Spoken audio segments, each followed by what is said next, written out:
दीपिका पादुकोण के साथ मुस्कुराते जगत प्रकाश नड्डा का चित्र आपने देखा ही होगा।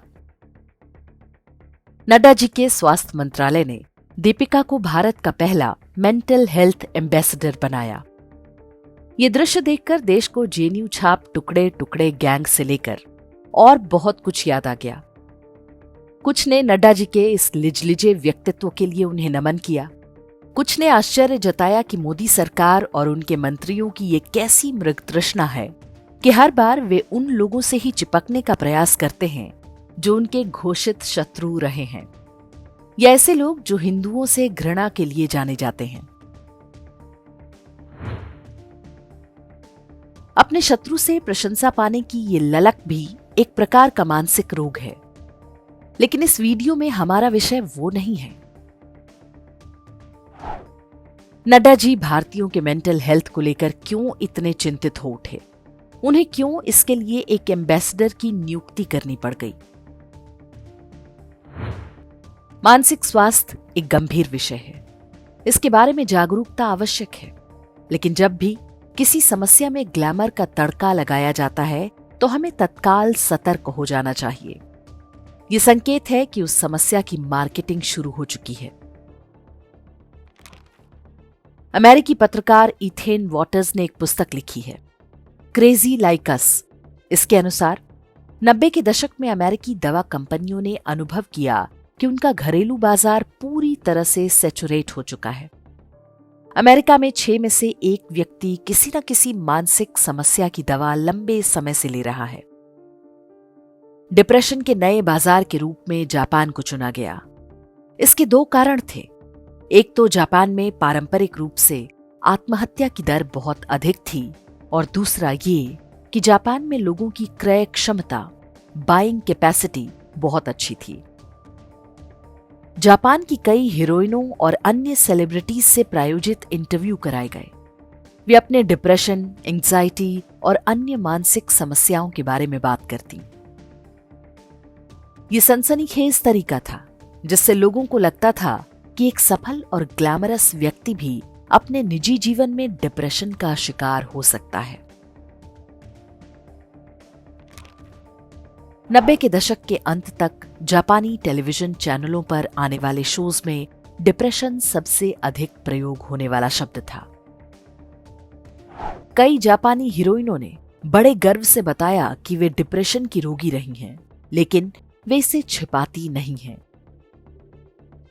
कुछ जापानी अभिनेत्रियों और मॉडल्स ने बताया कि वे डिप्रेशन की दवाओं के क्लिनिकल ट्रायल में हिस्सा ले रही हैं।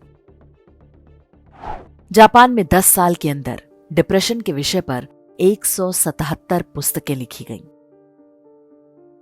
1998 से 2008 के बीच मानसिक रोगों की दवाओं की बिक्री में 400% का भारी उछाल आया। तो क्या इस जागरूकता अभियान से जापान में लोगों के मानसिक स्वास्थ्य में कोई सुधार आया? क्या आत्महत्या की दर में कमी आई? ऐसा कुछ भी नहीं हुआ, उल्टा इसमें थोड़ी बहुत बढ़ोतरी ही हुई। जापान में डिप्रेशन की मार्केटिंग की सफलता ने दवा कंपनियों के मुंह में खून लगा दिया, जिसे कई अन्य देशों में दोहराया गया। भारत में यह अभियान वर्ष 2015 में आरंभ हुआ। दीपिका पादुकोण ने अपने डिप्रेशन की कहानी मीडिया में सुनानी शुरू की, मानो कोई बीमारी नहीं बल्कि उपलब्धि हो। पेट में एक अजीब सा एक फीलिंग होता था। मुझे डिप्रेशन हुआ था। बहुत टाइम के लिए मैंने किसी के साथ शेयर नहीं। रो पड़ती थी। मैं रोने लगी। I didn't feel like living. अखबारों और चैनलों पर दीपिका की ग्लैमरस फोटो के साथ उनके डिप्रेशन की चटपटी कहानियां छपने लगी। इसी बीच वे टुकड़े टुकड़े गैंग का समर्थन करने जेएनयू पहुंच गईं। भारत में माई बॉडी माई चॉइस के वोक आइडिया की ब्रांड एम्बेसडर भी दीपिका पादुकोण ही हैं, जबकि ये वैज्ञानिक रूप से सिद्ध है कि कई पार्टनर के साथ शारीरिक संबंध बनाना कई तरह की मानसिक और महिलाओं में सर्वाइकल कैंसर का कारण बनता है।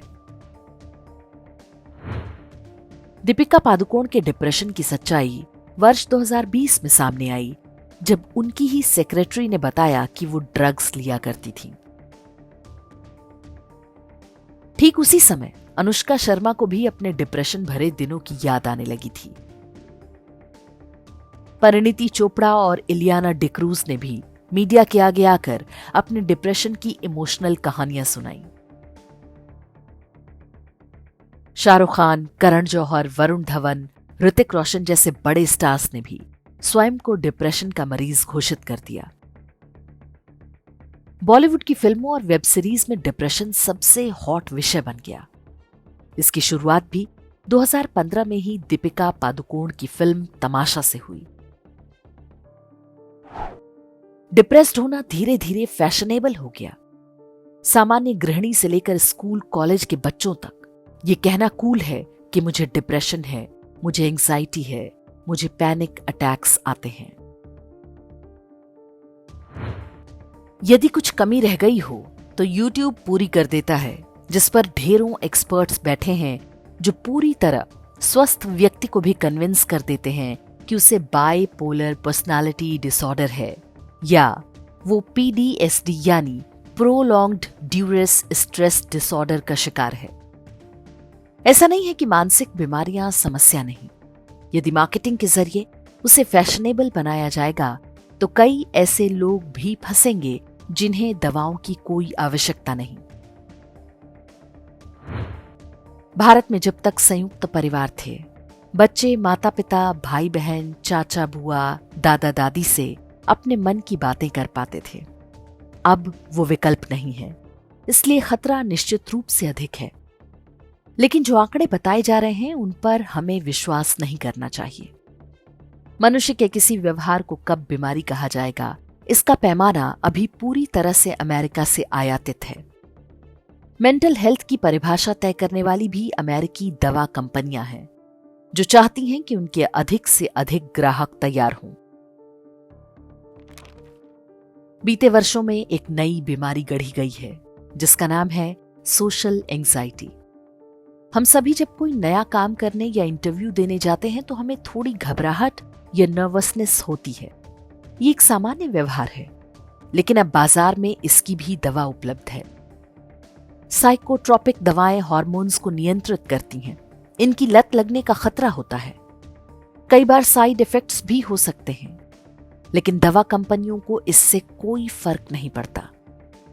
अभी भारत में मानसिक रोगों की दवाओं का बाजार लगभग 2 अरब रुपए का है। ये 30% की दर से बढ़ रहा है। तो जब स्वास्थ्य मंत्री जेपी नड्डा दीपिका पादुकोण को सोफे पर बिठाकर मुस्कुराते हुए फोटो खिंचवाते हैं, तो समझ जाइए कि उनके दिमाग में क्या चल रहा है। कोविड महामारी के समय मल्टीनेशनल दवा कंपनियों ने जब भारतीयों को गिनी पिग बनाने और करोड़ों अरबों कमाने का प्रयास किया था, तो यही मोदी सरकार चट्टान बनकर खड़ी हो गई थी। इसी सरकार ने योग और आयुर्वेद को जिस तरह से प्रचारित किया है, उससे बड़ी बड़ी दवा कंपनियों का धंधा चौपट हुआ है। प्रधानमंत्री मोदी की नीतियों और नियत पर संदेह का कोई कारण नहीं, लेकिन इसका अर्थ ये नहीं कि उनके मंत्री भी दूध के धुले हों। हमें नहीं भूलना चाहिए कि जिस एनजीओ की याचिका पर दिवाली के पटाखे पर प्रतिबंध लगाया गया था, उसकी गवर्निंग बॉडी में नड्डा जी की पत्नी भी थी।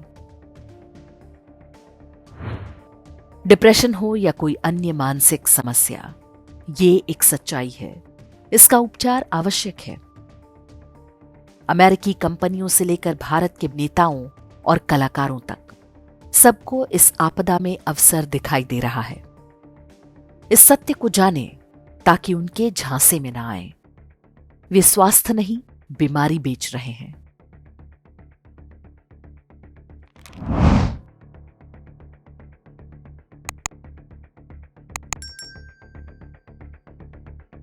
इंडेक्स ऑनलाइन के वीडियो समाज को समर्पित हैं। आप इनको डाउनलोड करके जैसे चाहे वैसे प्रयोग कर सकते हैं। चाहे तो आप हमारे टेलीग्राम चैनल से जुड़ सकते हैं। वहां सारे नए पुराने वीडियो आपको मिल जाएंगे। हमारे सोशल मीडिया लिंक हर वीडियो के डिस्क्रिप्शन में होते हैं। हमारा एकमात्र उद्देश्य हिंदू समाज को जागृत और एकजुट करना है। इसमें सहभागी बने। धन्यवाद।